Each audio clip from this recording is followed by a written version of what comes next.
and welcome to another episode of Tesseract Talks, the place where we put the spotlight on tech trends, startups, and VCs. I'm your host, Marko, the founder and CEO of Tesseract Analytics, and it is my pleasure today to have David Close as our guest. He's a chief solutions architect at Futurex, a cybersecurity company focusing on encryption and enterprise-grade data security solutions. David, welcome. How are you? Good, Marco. Excited to be here. Great. Well, we're happy to have you. And so I wanted to start off by kind of like setting the theme for our discussion. So today's cybersecurity landscape is changing fast, from the rise of multi-cloud infrastructure to the looming threats of quantum computing. Organizations are rethinking how they manage encryption keys, how flexible their cryptographic systems are, and whether they're truly in control of their data. We're diving here into what it means to build crypto agility and centralized key management into the architecture, and why both are becoming essential pillars of a long-term security strategy. So we will demystify some of these terms and really explain what's going on. So let's start by framing the topic for those who may not be familiar. Can you explain what crypto agility and centralized key management terms mean? And why do they matter now more than ever? Yeah, absolutely. And here at Futurex, we've been in the HSM industry for about 40 years. HSMs are the root of trust for any organization. They are the vault where organizations store their keys and actually perform cryptographic operations. And crypto agility is something that we are very focused on because we've seen a rise of new algorithms coming out for various reasons in the industry. And crypto agility is essentially the ability to change or upgrade the cryptographic algorithms and protocols you use without having to rip out and rewrite your entire infrastructure. It means being ready to pivot when a vulnerability is found, when standards evolve, or when things like quantum computing become a real world threat. And centralized key management, on the other hand, is about having one place where all of your cryptographic keys are stored, rotated, and monitored. So when keys are scattered across cloud platforms and enterprise applications and devices inside your organization, it becomes very hard to enforce consistent policy and meet compliance requirements or even know what you're securing. Centralization brings order and visibility and control over all of those keys. So the two things go hand in hand. You can't be agile if you don't know where your keys are or how they're being used. Okay. And can you tell us what are some of the core risks or challenges that organizations face when managing, let's say, encryption keys across cloud platforms like AWS, Azure, and Google Cloud? Yeah, absolutely. So organizations have managed cryptographic keys for decades in their own enterprise. And now most organizations have an edict, typically from the top, to move as much infrastructure as possible to a cloud platform.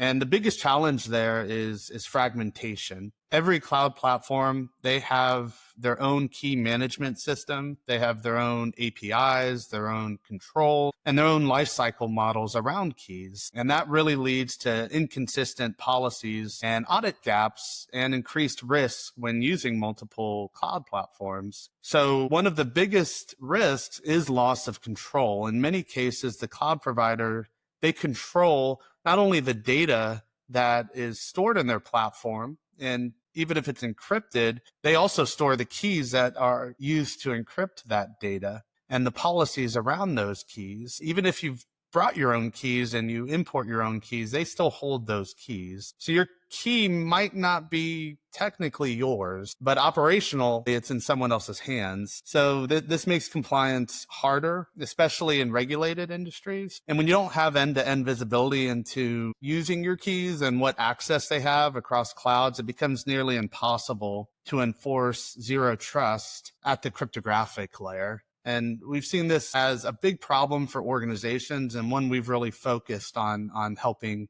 organizations bring into their own environment and into their own policies. You mentioned briefly before, but maybe we can dive a bit more now into the two models, BYOK and HYOK.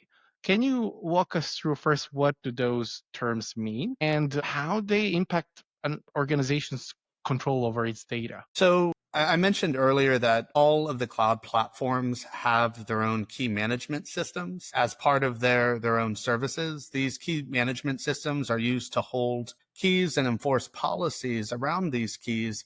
And these keys are used in both cloud native services. So whether you're using a storage platform or a virtual machine platform as part of the cloud provider's infrastructure. These keys can be used to encrypt data, sign data, and really make sure the platform is secure. So cloud providers have really focused on making sure customers have control of their keys in two ways. BYOK, which has existed for years, and HYOK, which I'll talk about in a second. BYOK stands for bring your own key. So in this model, you generate the key, usually in your own infrastructure. You may have HSMs or key management systems in your own enterprise, and then upload it into the cloud provider's key management system. So once it's there, it's technically your key, but the cloud provider controls the environment it lives in. And so if there's ever any type of breach or there's a malicious actor inside the cloud provider, the keys are there along with the encrypted data. And cloud providers have identified that this is a big risk for their customers, and customers have identified this is a big risk in using cloud providers. And so the major cloud providers have extended that support to not only allow you to bring your own key, but hold your own key, which is HYOK. And so hold your own key takes it further. With HYOK, the key never leaves your infrastructure. You keep it in your own key management system. And when a cloud service needs to perform a cryptographic operation, it makes a secure call to your system to request that operation. And the key stays in your control at all times. You decide who can use it, how often, and for what. And that's a major win for compliance and sovereignty and true zero trust, because those cloud providers never have the key material. They just have the data that's being protected by that key material. Okay, very insightful.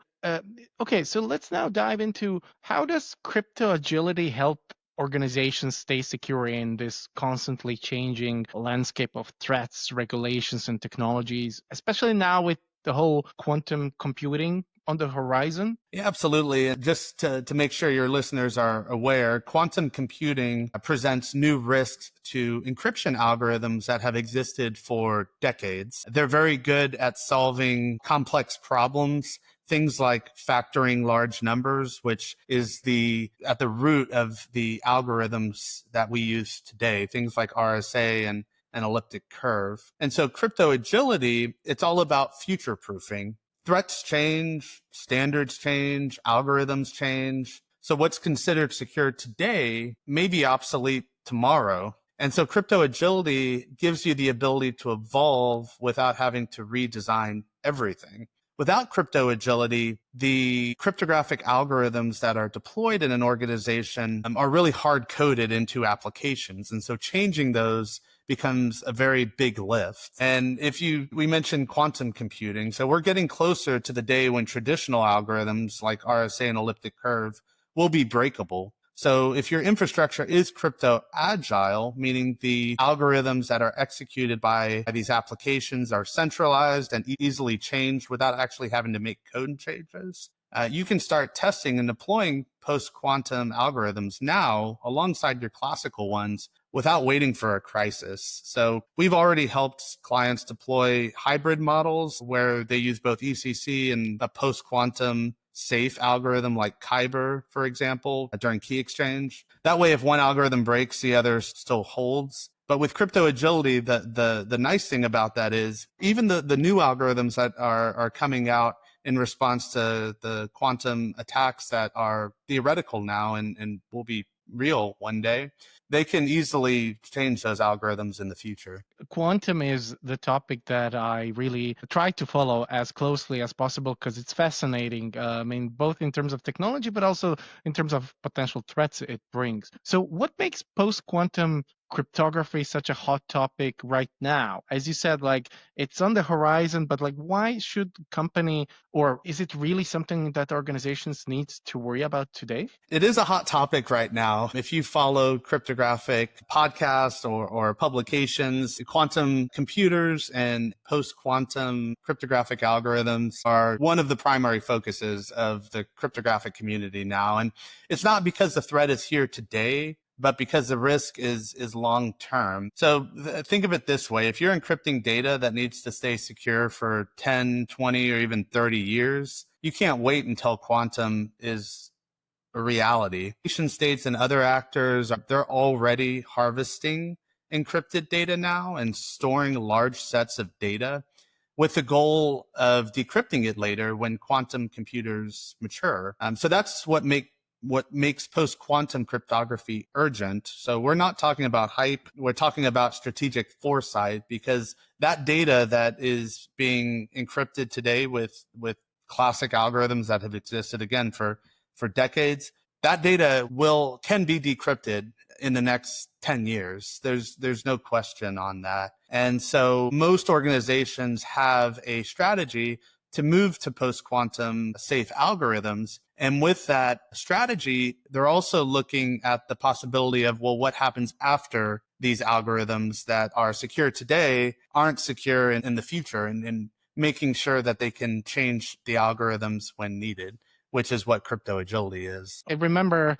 when I heard the first time term harvest now, decrypt later from like the threat actors, that's like that term kind of like stuck in my head, like, okay, yeah, now is the problem. Although the decryption didn't start yet, but okay, so what does centralized approach to key management look like in the real world? Is it realistic for organizations already deep into multi-cloud adoption? It absolutely is. And in fact, I would say it's becoming essential. So a centralized system acts like a command center. So whether your workloads are in AWS or Azure or Google Cloud or even on premise, they all make cryptographic requests back to a unified key management infrastructure. And that could be through APIs or SDKs or secure connectors, or even by your users in terms of their workflows. So with a centralized system, you get unified visibility and unified audit logs. You get lifecycle control and policy enforcement all in one place. So it also simplifies your compliance and incident response, because you know exactly where your keys are and who's using them. And the methods that centralized key management server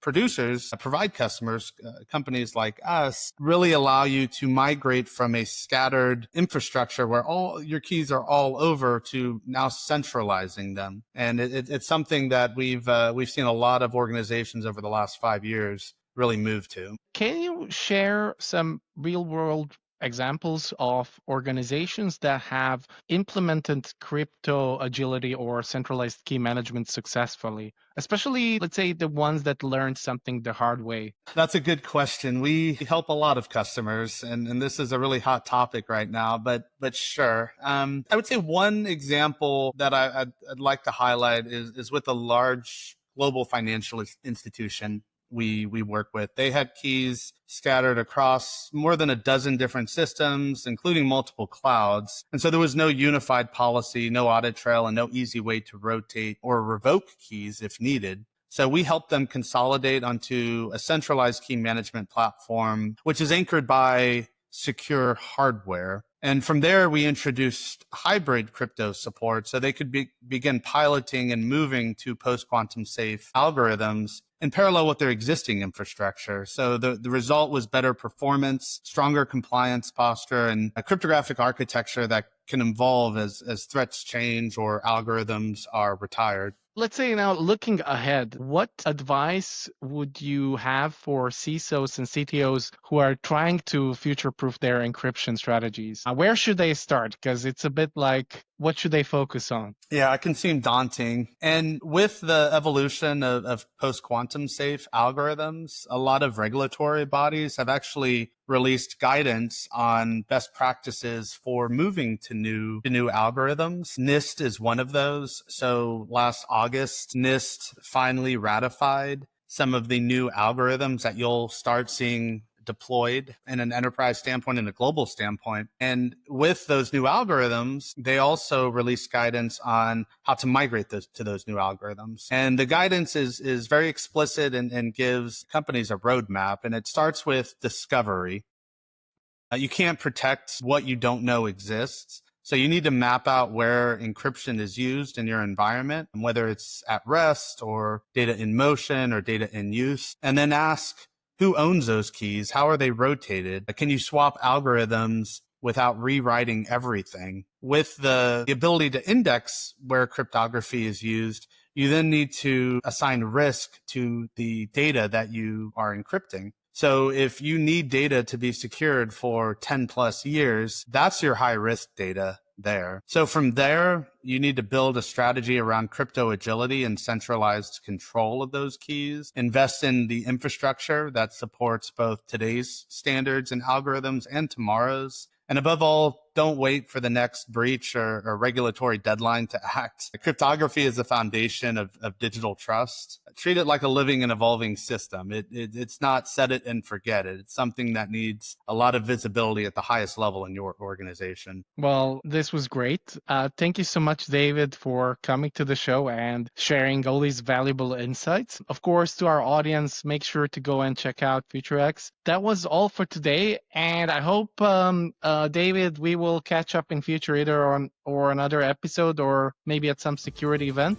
But yeah, thank you for coming. Yeah, thank you, Marko. And thanks everyone for listening. I appreciate your time and a focus on this topic. Great. Bye.